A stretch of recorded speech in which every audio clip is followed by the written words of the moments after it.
Media बंधु मो ward number 6 corporator श्वेतरेखा Tripathi आज जिलापाल महोदय को आमर किसी दाबी रही है जहाँ आम प्रस्थान करूँ आपण माध्यम माननीय मुख्यमंत्री जो फौज कर जो अर्थ हेरफेर होती बीएमसी रे से विषय में अवगत करूँ आपण माध्यम करने पाखापाखि 30 कॉर्पोरेटर आ समस्ते ए समर्थन जाने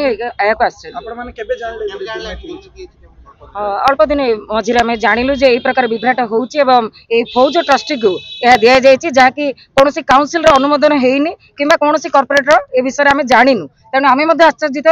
आश्चर्य जे ए प्रकार फौज एते बड़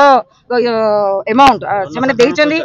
किंतु 4000 जो रही हरिश्चंद्र योजना तापाई से ऑडिट बसा बस किंतु एत बड़ जिनस से काउंसिल जनसाधारण को अवगत न कर किपर से विषय में दाबी देवाई आम कलेक्टर महोदय कहूँ जिलापाल कहते तुरंत यार कार्यानुष्ठान निया तदंत यथाशीघ्र यार आमको आंसर देवे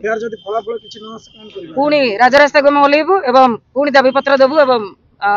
बीएमसी घेराव हम।